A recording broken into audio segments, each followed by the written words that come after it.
What's up, y'all? I'm going over some of my old paperwork. Yeah, I tend to measure myself by comparing me to who I was last year, 5 years ago, etc. I don't compare myself to other people. That's a free piece of advice. Take it or leave it. Respectfully, of course. So when I was very young, I took my abuser to court for domestic violence. Yeah, very brave I am. So this paperwork, which I'm not put my business out there as far as names and stuff. Yeah, it's my abuser. It's a family member. This was September 10th, 2004.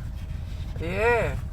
I was just sitting here reading it and reading what I put because, in order to get a restraining order, it says the facts of the most recent incident of abuse toward me and or the child or children are as follows. So I put the date as September 4th, 2004. It was 2:30 in the morning. And this is when I used to live down Germantown. So I'm gonna share it with y'all what I wrote. I was in bed with my daughter. She started to cry. I was right next to her, but my stomach was bothering me from some food I tried.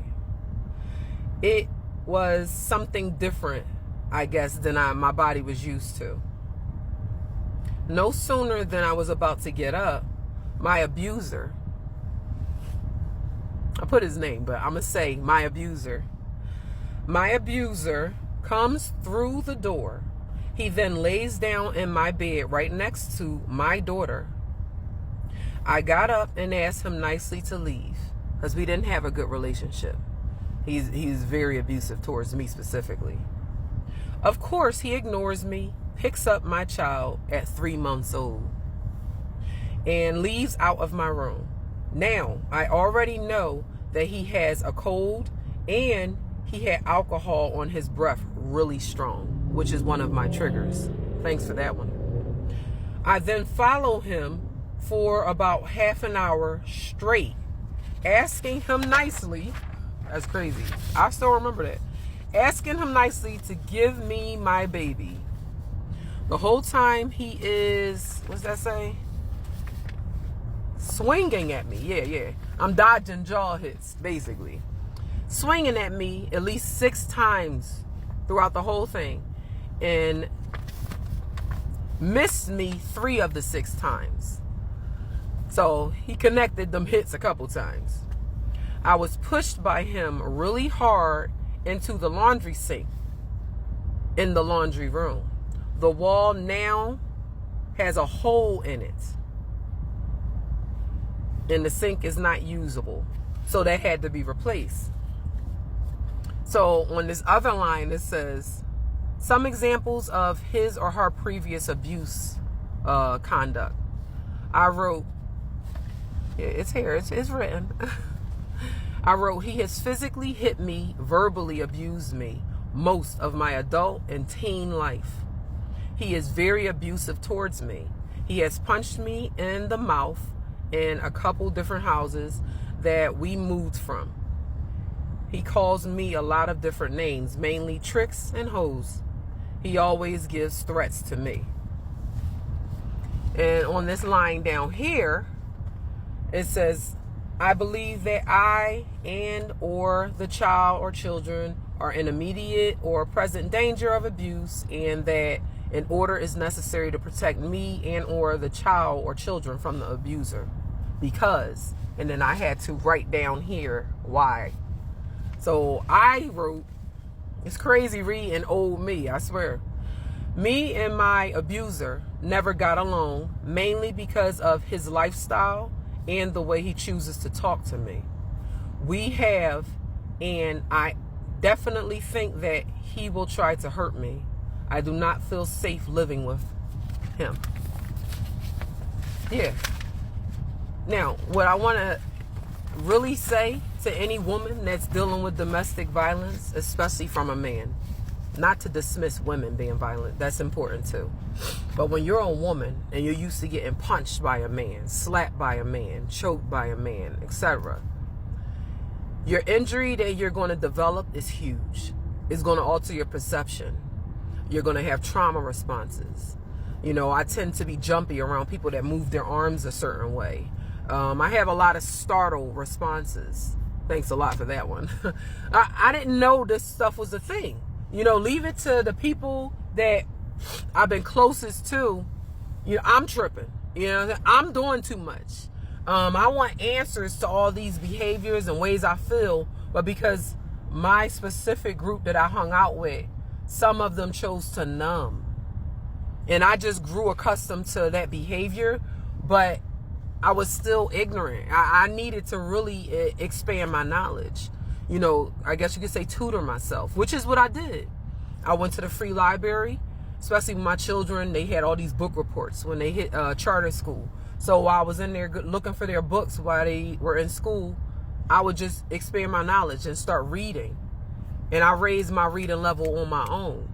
And then I would, I'd also participate in programs. They offered a lot of programs back then to, I guess you could say, to pick up a trade. Or so I did room attendant.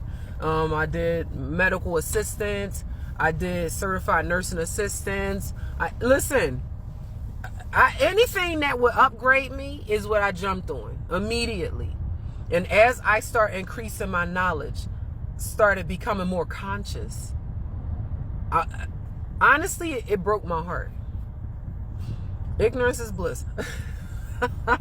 Sometimes when you give yourself sight, when you're blind, it can be a lot. That transition period is crazy. So the best thing that I've learned was to be patient with myself. Slow myself down. It's okay. You gonna fumble. You gonna mess up. Ain't about perfection, baby. It's just about not being stagnant, doing something that you didn't do before. That's how I measure. If I'm comfortable, then I ain't doing something right. Change is not comfortable. It's uncomfortable. Bad. So as long as I'm uncomfortable to a certain degree, I know I'm doing what I'm supposed to be doing. I'm trying to evolve out here. And I'm trying to promote that. You know, not stagnation, not codependency. I don't think those things are healthy because I was very codependent. I didn't even know what it was. Like I said, I had an injury, you know, and once I had my first child, irresponsibly at that, that was a surviving. It was, I guess you could say it was around a whole situation where my mental health declined. Like I didn't want to live anymore. Like I was suicidal type. Really, I could have been 302, put into treatment. Honestly, I feel like I should have, because I was picked up by my father and brought back to my mother's house because I was rebelling. A lot of things I was completely ignorant to, and some that I was aware of. I didn't know how to exist, not without serious dysfunction. So when I went back to my mother in raw form, which saved me from my suicide I was planning, my mom had a lot of work she chose to do to help me out. So that's why I always thank her, because I don't know where I would have been. A lot of my family members, they got a lot of love for the family. But honestly, a lot of people don't have skill set to deal with crisis. You know, and you can't give something you don't got. So I'm not holding grudges or anything like that. I don't hold grudges. So let me say that, because there's a lot of family members that do that, and then they project that as if I hold. I don't do that. I ain't got time to be holding grudges. I'm trying to evolve and move on and be great up in this life. And I want to influence greatness and accountability. I'm a very accountable person. Very accountable. And as you can see, I hold people accountable too. You wrong me, oh baby, you finna hear about it. I ain't about to be quiet. So you move according. You know, I'm not everybody's cup of tea, granted. But I'm honest, and I'll be straight with you. You know what I'm saying? I look for it in return. But if you're a broken person, you running from your childhood trauma, you running from your adult trauma, you created alter ego, you rather just live it. Me and you might not get I might make you uncomfortable. Not on purpose, just I'm on some authentic type time. I'm just saying, respectfully, move accordingly. But I'm going to be back. I got more ranting I want to do, you know. So y'all take care and be true.